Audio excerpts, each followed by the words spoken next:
Hey guys, got a 2000 Jeep Wrangler. It's got a 4-liter 6-cylinder. It's an inline 6-cylinder. They use this on I think some of the Grand Cherokees. This one I'm doing a compressor replacement. Actually, I just resealed this compressor. Most of the time you want to probably just replace it. It's a little pricey, but I've done some of this stuff before, so I went ahead and resealed it. But anyway, this is for removal, and I've already done it, so it's impossible to do some of these things and just record all the steps, everything you have to do. But I haven't done, I guess I haven't done one of these, and I've been in business for 35 years, but some of the things I don't see, and this is one of them that I hadn't done. So anyway, I'm going to try to give you a few pointers. Hopefully it'll help you out, because it was a real pain in the neck. You have to have a lot of patience for this job, and be mechanically able to do some of these things. But I'll give you a few pointers, and then you can decide what to do. But I'll tell you what I found in doing this. First of all, disconnect the battery. That's just a good thing to do no matter what you're doing on a vehicle. This one, the serpentine belt, there's a tensioner over here on the passenger side. It's got a 1/2-inch drive square. Get that belt out of your way. The other thing you need to do really to give yourself a lot of room is to get this fan and this shroud out of the way. There's a big nut there for the fan, like most of these late models. And the shroud, some of this stuff on this vehicle I wasn't sure about. This one, he had 4 screws, or there's 4 screws on it. So it wasn't that hard to get out. It just didn't look like it was all the original stuff. The coolant bottle sits, the coolant reservoir sits right in this area. Right here. Let's see if I can show you this.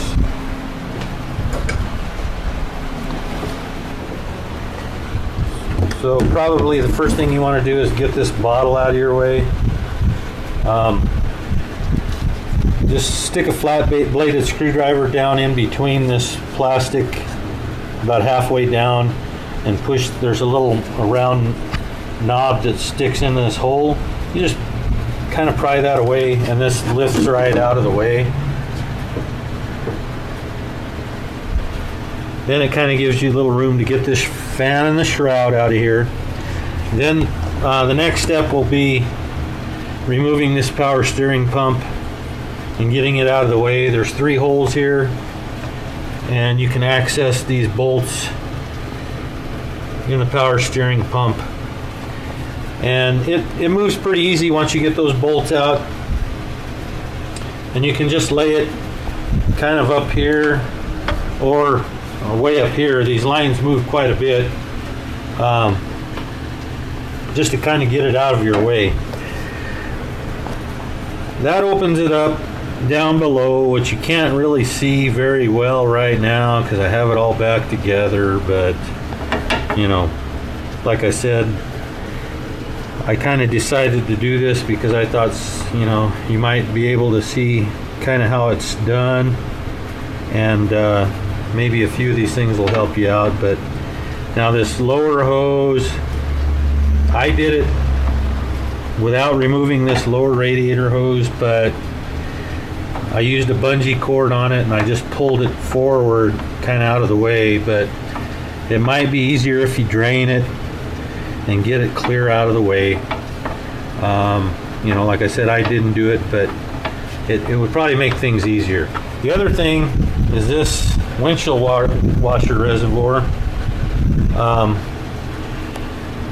There's a rear pump on it, and the front pump, and a bunch of hoses, but it's really not that hard to get out. I would get that out of the way, Take the time to get a lot of this stuff out of the way so you don't get frustrated, you know.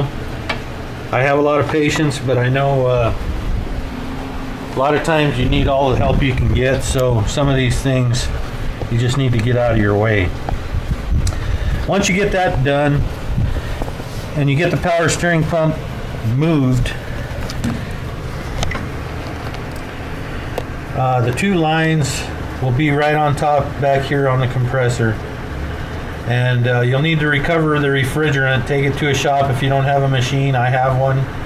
Get the Freon out of there. Take these two lines off. Take the two bolts out. They're O-ring fittings, and then up here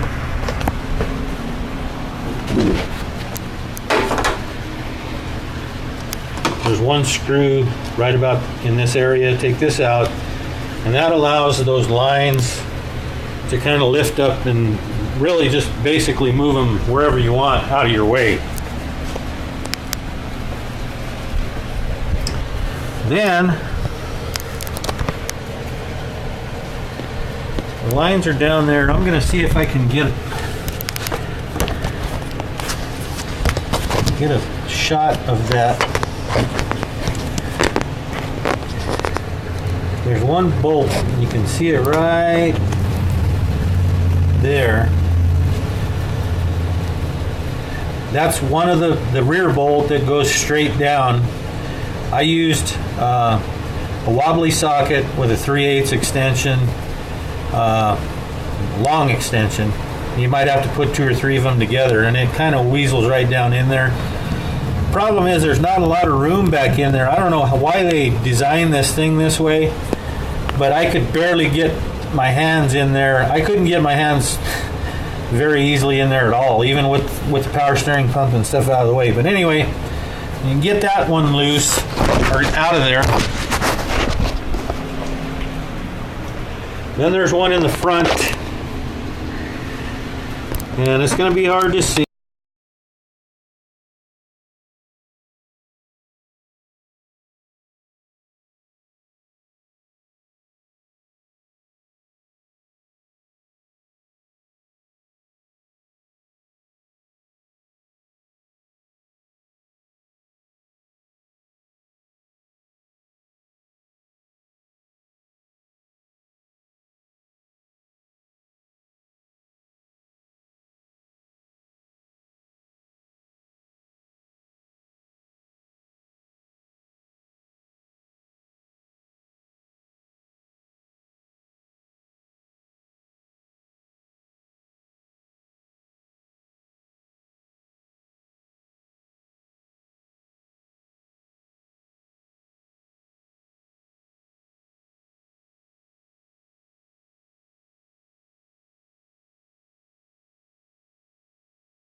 All right, anyway, sorry, I got a lot of action going on here, but I'm trying to finish this up. But anyway, you get that one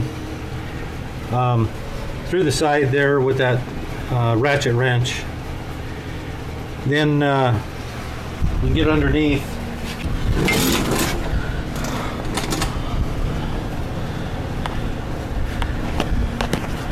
Hold on, just be patient.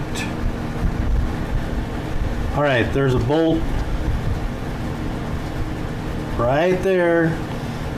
It's the only bottom bolt, and it comes in from the front. And as you can see, the shroud and things are right in the way. So if you have that out of the way, it helps considerably. And it's 15 millimeter. There's a threaded nut on the back that's stationary, so you only have to worry about getting this one out. Basically, that's all.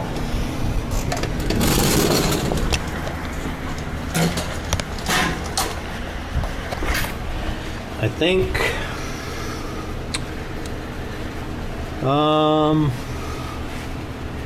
think I covered just about everything that's important, and it does come out of this slot or this hole right in here.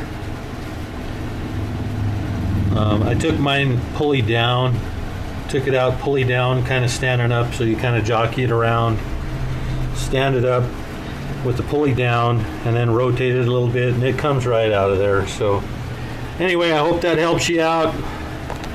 Good luck, guys. Thanks. Thumbs up and subscribe. All right, anyway, try this again. Like, subscribe. Thanks, everybody. I hope that helps you out. Take care.